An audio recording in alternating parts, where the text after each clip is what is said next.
ខ្ញុំមកទៅប្រធានបទមួយទៀតនិយាយអំពី Greenland បាទពាក់ព័ន្ធទៅនឹងសហរដ្ឋអាមេរិកបានប្រកាសហើយបាទលោក Donald Trump គឺបានប្រកាសហើយមែនទែនទៅគឺគ្រប់ប្រធានាធិបតីសហរដ្ឋអាមេរិកតាំងពីឆ្នាំ1800ជាងហើយនោះបាទគឺមានបំណងចង់បាន Greenland នេះប៉ុន្តែมันមានប្រធានាធិបតីណាមួយដែលចាត់វិធានការម៉ត់ចត់នោះទេបាទហើយរហូតមកដល់លោក Donald Trump នេះគឺគាត់ចង់តាំងខ្លួនថាជាប្រធានាធិបតីដែលហ៊ាននិយាយហ៊ានធ្វើបាទអញ្ចឹងទេគាត់បាននិយាយអំពីគេហៅថាមធ្យោបាយទុនហើយនិងមធ្យោបាយរឿងក្នុងការដណ្ដើម Greenland នេះហេតុអ្វីបានគេចង់បាន Greenland នេះខ្លាំងម្លេះបាទ Greenland នេះគឺស្ថិតនៅក្នុងតំបន់អាកតិច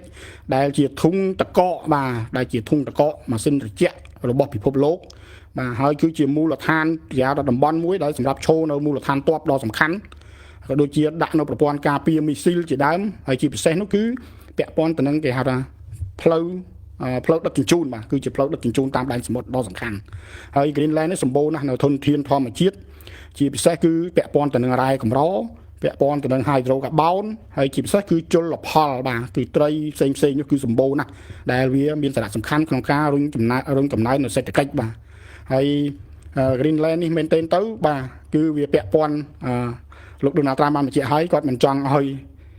បើសិនជាអាមេរិកមិនដណ្ដើមយកគឺចិនឬក៏រុស្ស៊ីនឹងដណ្ដើមយក Greenland នេះហើយនៅពេលដែលចិនឬក៏រុស្ស៊ីកាន់កាប់ Greenland នោះចិននិងរុស្ស៊ីនៅជាប់ជាមួយនឹងអាមេរិកគាត់អត់ចង់ថាគាត់ថាមិនចង់ធ្វើជា neighbor មិនចង់ធ្វើជាគេហៅថាអ្នកជិតខាងជាមួយនឹងអាមេរិកជាមួយនឹងរុស្ស៊ីឬក៏ចិនទេបាទលោកលើកឡើងដូច្នេះគឺមិនសមរម្យទេពីព្រោះយើងឃើញហើយអាមេរិកគឺនៅជាប់រុស្ស៊ីពាក់ព័ន្ធទៅនឹង Alaska រដ្ឋ Alaska របស់សហរដ្ឋអាមេរិកបាទត្រឹមតែប្រមាណគីឡូប៉ុណ្ណោះបាទគឺនៅជាប់ទៅនឹងរុស្ស៊ីបាទហើយបញ្ហាធំនោះគឺសហរដ្ឋអាមេរិកលោក Donald Trump ផ្ដោតទៅលើបញ្ហាសន្តិសុខបាទរបស់សហរដ្ឋអាមេរិកហើយក៏វាគាត់ថាវាអាចប៉ះពាល់ផងដែរទៅដល់គម្រោងក្នុងការកសាងនៅ Golden Dome System ប្រព័ន្ធការពារដែនអាកាស Golden Dome បាទដែលលោកបានអនុម័តកាលពីឆ្នាំថ្មីនេះផងដែរបាទ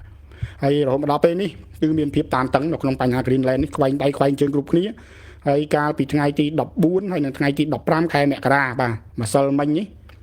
គឺរដ្ឋមន្ត្រីក្រសួងការបរទេសរបស់ប្រទេសដាន់ម៉ាក់គឺលោកឡាកូកេរ៉ូស្មូសិនហើយនិងរដ្ឋមន្ត្រីការបរទេសរបស់ Greenland គឺលោកវីវ៉ានសម៉ូស្ហ្វេលបានជួបជាមួយនឹងអនុប្រធានាធិបតីបាទលោក JD1 លោកអនុប្រធានាធិបតីរបស់សហរដ្ឋអាមេរិក JD1 ហើយនិងលោករដ្ឋមន្ត្រីក្រសួងការបរទេសរបស់សហរដ្ឋអាមេរិកគឺលោក Marco Rubio នៅឯសេតតវិមានហើយប៉ុន្តែការជួបពិភាក្សាគ្នាក្នុងការចរចាជជែកគ្នានោះអត់មានលទ្ធផលទេបាទគឺអត់មានបានលទ្ធផលទេគឺស្មើនឹង0ហើយនៅពេលនេះភាពតានតឹងនៅក្នុងតំបន់ Greenland បាទកំពុងតែឆ្វេងឆ្វាយខ្លាំងហើយជាពិសេសគឺសហគមន៍អឺរ៉ុបបានចេញមុខការពារ Greenland ហើយនឹងដាន់ម៉ាក់នេះហើយនៅក្នុងនោះយើងឃើញហើយដាន់ម៉ាក់បានបញ្ជូន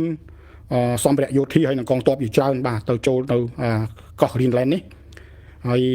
នៅក្នុងក៏យើងឃើញមានកងទ័ពរបស់អង់គ្លេសតិចតួចតែទៅ Greenland ប៉ុន្តែកងទ័ពរបស់បារាំងច្រើនគួរសមបានបញ្ជូនទៅដល់ Greenland បញ្ជូនទាំងសម្ភារៈយោធាហើយនឹងកងទ័ពទៅការពារ Greenland ប៉ុន្តែខ្ញុំជឿជាក់ថាដាក់កងទ័ពទៅនេះគឺគ្រាន់តែជាគេថាបង្កើននៅការតាំងចិត្តនៅការរួមសាមគ្គីភាពគ្នាជាមួយ Greenland ជាមួយនឹងប្រទេសដាន់ម៉ាក់តែប៉ុណ្ណោះប៉ុន្តែបើសិនជាមានបើកការប្រើដោយលោក Donald Trump ថាបើចរចាទិញមិនបានទេគឺលោកប្រើកម្លាំងយោធានោះបាទគីឡូផុនសហគមន៍អឺរ៉ុបរបស់ដាន់ម៉ាក់នេះអីនេះបាទអត់មានគីឡូជាមួយសហរដ្ឋអាមេរិកទេពីព្រោះរាល់ថ្ងៃនេះគឺសន្តិសុខរបស់ខ្លួនត្រូវបានការពារដោយសហរដ្ឋអាមេរិកតែប៉ុណ្ណោះបាទហើយបញ្ហា Greenland នេះបាទគឺមានការប្រតិកម្មផងដែរពីលោក Dmitry Medvedev លោកគឺជាអតីតប្រធានាធិបតីរបស់រុស្ស៊ីហើយលោកក៏ជាអតីតនាយករដ្ឋមន្ត្រីរបស់រុស្ស៊ីហើយបច្ចុប្បន្ននេះលោកគឺជាអនុប្រធានទី1នៃក្រុមប្រឹក្សាសន្តិសុខជាតិរបស់រុស្ស៊ីគឺលោកចេញមកសើចចំអកអាមេរិកបាទលោកថាអាមេរិកគួរតែមកយក Greenland ឲ្យលឿនបាទបើមិនចឹងទេរុស្ស៊ីយកឥឡូវហើយបាទនេះគឺជាភាសាមួយដែលដុតកម្ដៅ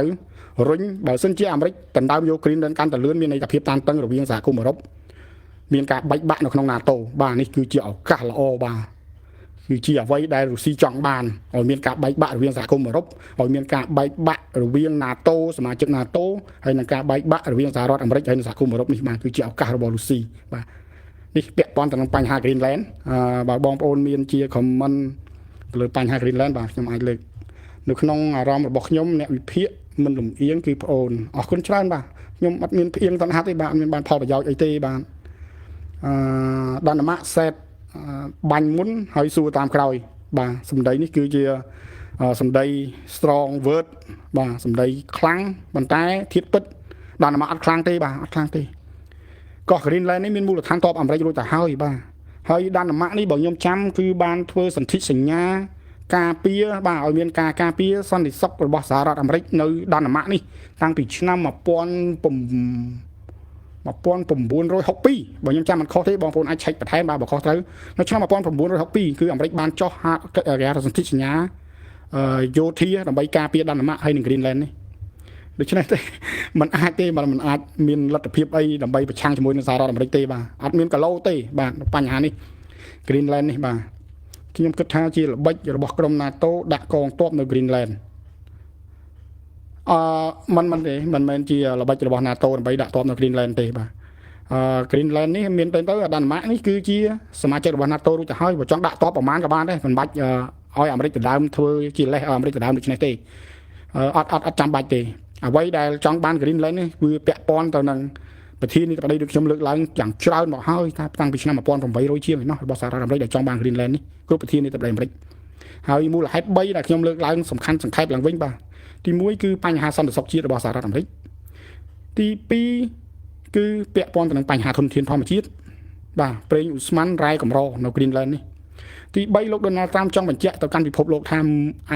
លោក Donald Trump គឺជាប្រធានាធិបតីដ៏អស្ចារ្យ